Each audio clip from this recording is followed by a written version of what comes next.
Well, back again, Andrew Pargoff along with Mark Tarosian via cell phone, as we are in different cities. It's a sad, sad fate for us right now, but Mark will be back on Wednesday. Mark, still hanging in over there? I'm alive and well, Andrew. On the couch right now, like I said, without you, but I'm someone else taking care of couch duties for me, if you know what I'm saying. I don't know what you're saying, and I don't think we can go into what you're saying on there. So all right, my bad. Sorry. We're gonna skip out on that. But back to the Monday afternoon moron.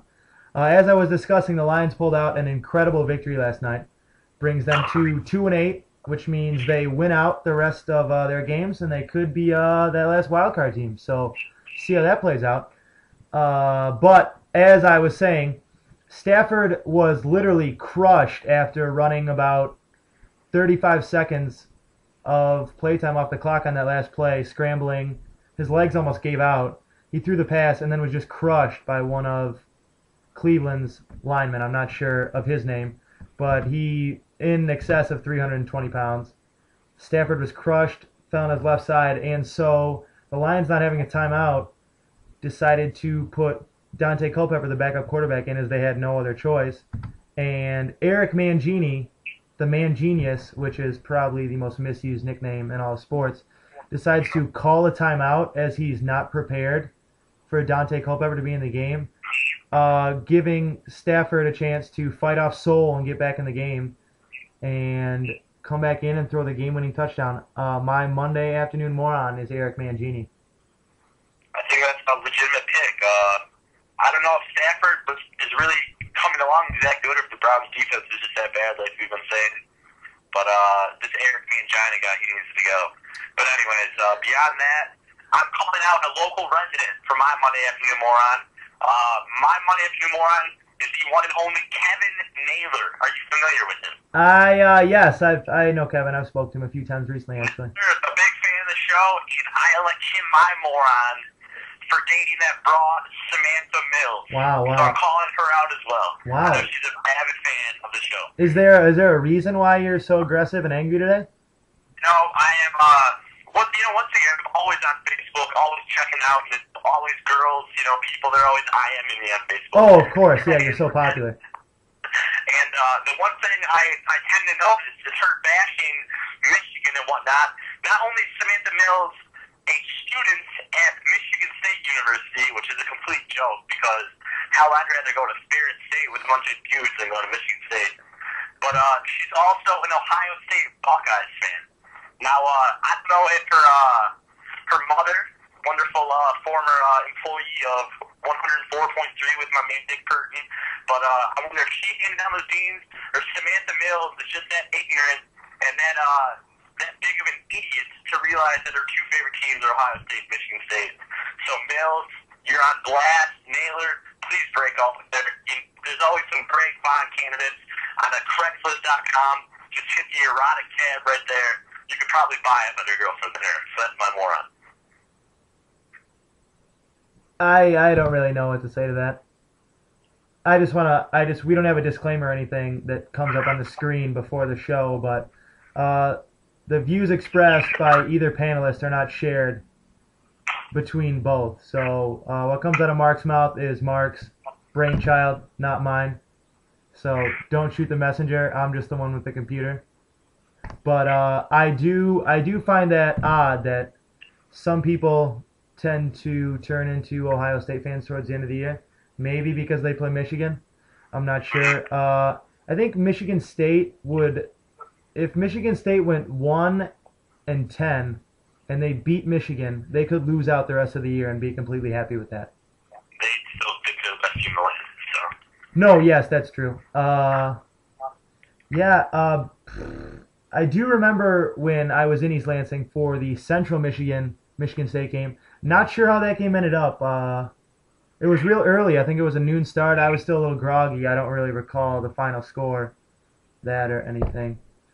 But, oh no, Central won at the last second, actually. I don't know why it took me so long to come up with that. But after we were celebrating in the streets of East Lansing, so joyous and just not even words to describe how happy we were, there was a gentleman that walked by in a Michigan State sweatsuit or windbreaker pantsuit track jacket outfit, told me to wait for basketball season because Michigan State would beat Central's basketball team. But then again, I think we could squat up some guys at the SAC and give Central's team a run for their money.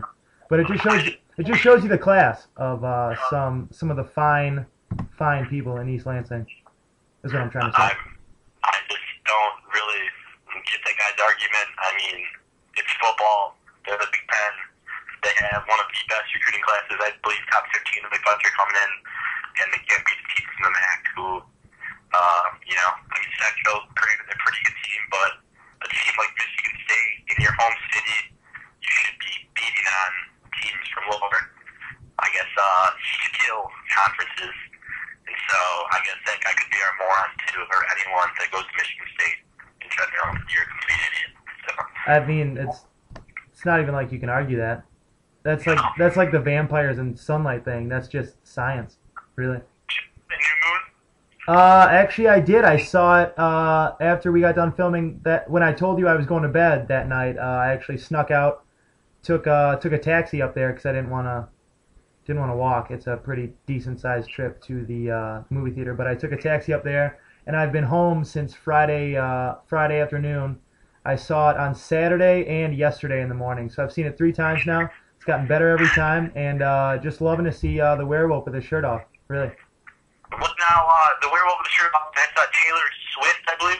No, Taylor Swift is the girlfriend of the werewolf with his shirt off. That's Taylor Lautner, is what you're thinking. Oh, okay. I get those two mixed up sometimes. No, you don't, because I've seen your Google searches before, so I know you know which one's which. Got you.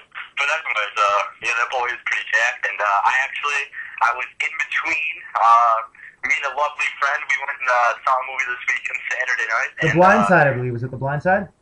Blind Side. Terrific movie, man. Seriously. No lie. I know I say a lot of stupid stuff on here, but He does. great movie. If you know anything about Michael Oher, I mean, it's a very sad story, but, Tim McGraw does big things, and Sandra Bullock, who I really don't even like, I thought she was excellent in it. So check it out. For your money's worth. Might not be as exciting and as sexually... All right. Relax. Check out The Blind Side. Keep it down. Light a candle. Relax over there. I do have to say, though, that being a true story, that is an amazing story. If you don't know the story of Michael Oher, feel free to look that up online. Google his name. I don't know exactly what happened, but he ended up being adopted by a family, an all-white family. Never had a place to live before. Never had a bed of his own. And to be able to come from absolutely nothing and to be drafted in the first round in the NFL draft, and now, it's just an incredible story. And you can't not like a movie like that. Excellent. So I do look forward to seeing that. I'm a little upset that you saw it before both teams get to go see it on the party bus that we have set up for Thursday at about 2:00. Sorry, just New Moon was sold out, and I really wasn't feeling a Christmas free and 3D or Christmas Carol. A Christmas Carol. Yeah. That was the other option. Yeah. Been hearing good things about that too. Not really at all. Don't plan on seeing that. Well, I do know our beloved roommate Abbas Hassan with Sport Gibson, so it's probably up each other. But other than that, he said it was pretty good, and Well, Mark, I would like to say that you are kind of sounding like Marty Jannetty right now. So if you could speak a little more clearly, I'm sure I and the fans both would appreciate that. So, because just Shawn Michaels, what you gonna do about Shawn Michaels? Sorry, Andrew. Sorry, it's I don't even know. It's a little. It's a lot of the painkillers and the long hours on the road, all that stuff. That's really taking a toll on your body and your mind. I believe it's just the service in here that I'm getting Mount Pleasant. Okay. Either or. It could be both. Could be both. Oh, so here we are at a crossroads. Going to wrap up segment 2, and I think we'll come back with one more before we go, and we will discuss plans for Thursday morning and the rest of the game. So we will be right back. Hang tight.